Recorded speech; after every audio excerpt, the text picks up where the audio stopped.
Dun, dun, dun, dun, dun. I still can't believe I don't have a Rocky shirt. How do I not have a Rocky shirt? That baffles me. Out of all the movie series, I don't have a Rocky shirt. It's such a classic. Man, I would have worn it to this movie if I did. I'm ashamed of myself now.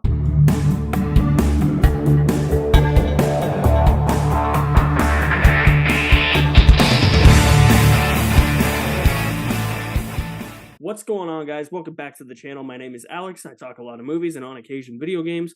And today I'm going to be talking about the new Creed movie, Creed 3. So Creed 3 is the third installment in the Creed series, the ninth overall installment in the Rocky series, if you want to look at it that way. After dominating the boxing world, Adonis Creed has been thriving in both his career and his family life. When a childhood friend and former boxing prodigy, Damian Anderson, resurfaces after serving a long sentence in prison, he is eager to prove that he deserves a shot in the ring.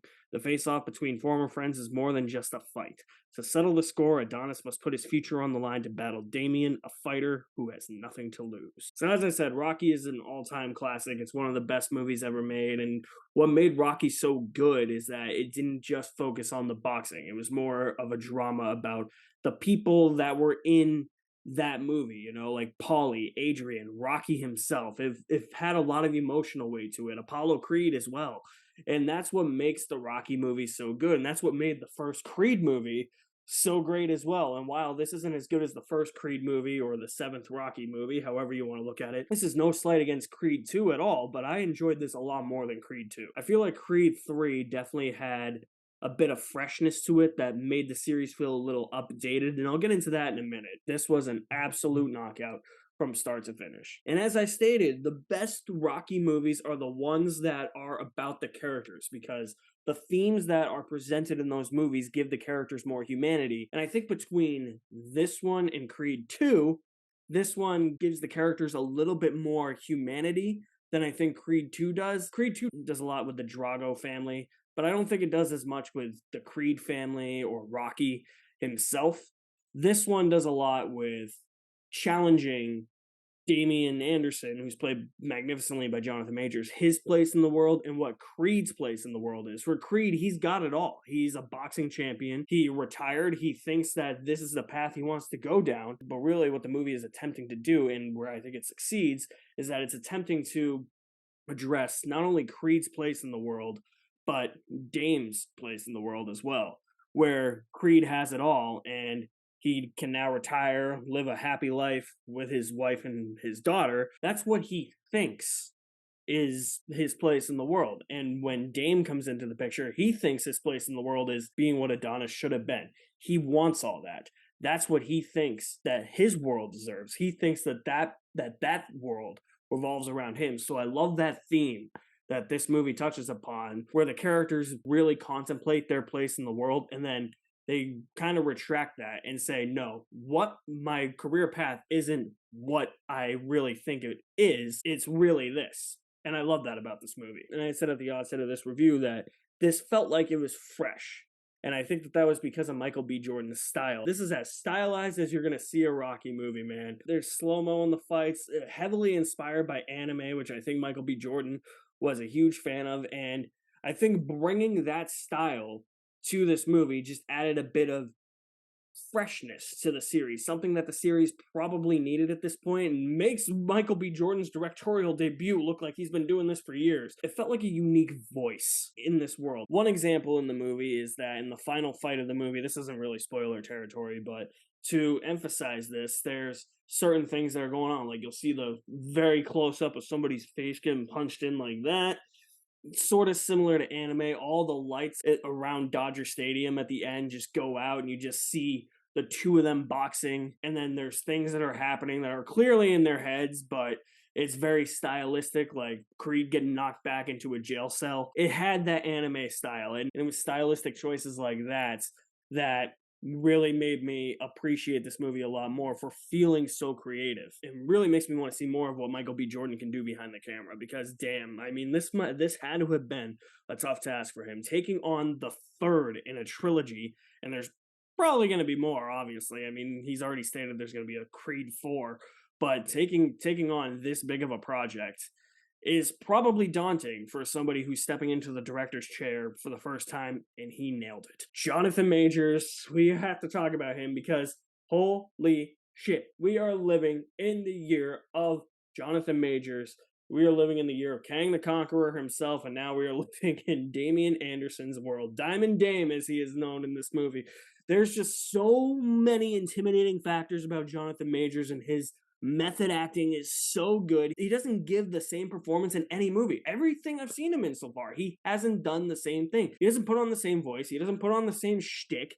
It's something different in every movie, and that's what makes him such a great actor. He's so versatile in that regard. Just seeing how big and towering he is over Creed just makes you be like, oh shit, how the hell is Creed gonna beat him in a boxing match? He's just got that intimidating figure about him, and he is just so good at playing every aspect of his character. There is nobody else who could have played this character in this movie other than Jonathan Majors. It's Jonathan Majors' world, and we are just living in it. He is here to dominate and run Hollywood for decades to come. Obviously, there's a couple of nitpicks with this movie. I mean, there's nitpicks with Creed as well. He was perfect as a movie as that is.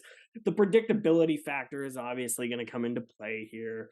But with Creed and Rocky movies, I can overlook that. Like, there's something that's mentioned at the beginning of the movie that comes around at the end, and it's a very tragic moment. And I'm like, yep, I saw that coming from a mile away, but it's expected when it's a drama about characters and their humanity and the things that are pushing them down and where they think they belong in the world, but they don't necessarily need to be there, you know? That's expected. So I can overlook nitpicks like that. My one gaping hole with this movie that I cannot overlook is the absence of Rocky. Now, if that was explained, it would be a completely different story. Rocky's absence in this movie isn't explained, and it's so weird to me, and it felt off because I don't want to say it was disrespectful to the character. I mean, there's the whole behind the scenes thing with who owns the rights to Rocky, if it's Stallone or Irwin Winkler, and that's why Stallone wasn't in this movie as Rocky, but I feel like you had to address where Rocky was. Either that or there were a few scenes in this movie where I felt like Rocky's presence was there and I was expecting Sylvester Stallone to pop in as Rocky, but he didn't. That's how the movie's written to me. It's written as if there are scenes where Rocky is supposed to be present and he's not. And I could feel that gaping absence in the movie. And I just wish that the movie had explained where Rocky was, especially in the final fight. Like, it would have made sense if Rocky was there in the final fight, but he's not. There's one mention of Rocky, and it's about the fight he had with Apollo back in the original Rocky movie, and that's it. That's the only mention you get of Rocky, and I understand that these are spin-offs, essentially. That it's part of the same series, but it's a spin-off. So eventually we are going to get away from Rocky Balboa. Eventually Sylvester Stallone's going to be like, yeah, no, I call it quits on Rocky. I'm not playing Rocky anymore, okay? You know, I mean, I'm too old for that. I can't do Rocky anymore. And that's fine. I knew that eventually we were going to get down this road where these movies wouldn't have Rocky anymore. But see, here's my thing. Rocky Balboa addressed the absence of Adrian. We learned that she died off screen. Creed addressed the absence of Paulie. He died off screen. I don't even think I would have taken as much of an issue if you had said Rocky died off screen, as long as you addressed that in the movie. I think a lot of people would have been pissed if Rocky had died off screen, but me personally, as long as that's addressed in the movie, I can live with it. And it's like saying, hey, I'm pissed Adrian got killed off screen in between Rocky 5 and Rocky Balboa, you know? But it's the unfortunate situation with the behind the scenes thing. So I think that it was definitely intentional to not include references to Rocky or have Stallone in the movie, but it just felt weird to me because there were certain scenes that felt like they were written with Rocky in them. And then it's almost like Stallone filmed the scenes and they edited him out. It was weird. It felt off to me. And that's really my only gaping hole with Creed 3. Other than that, I love this movie. This is my favorite movie of the year so far. This is going to be a hard one to beat. Where it ranks for the Rocky movies, top 3. It's Rocky, Creed 3. Then right behind it is Creed 2, and then I think I have Rocky 2 behind it. Way down here at the bottom, right where it belongs, in hell, is Rocky 5. Holy shit, that movie sucks. All of a sudden it's getting a renaissance. I'm sorry, I don't see the love for Rocky 5. It's so bad. I really enjoyed Creed 3 with a full bucket of popcorn. If it wasn't for that gaping hole, I would say it was probably as good as Creed, or just about as good as Creed, but just slightly worse than Creed, but I did like it more than Creed 2. If you did see Creed 3, I want to know your thoughts. Drop me some feedback in the comment section below. I'll leave my link to my website in the description below as well. You guys are the best. Thank you for watching. My name is Alex Madden, and I'll see you at the movies somewhere.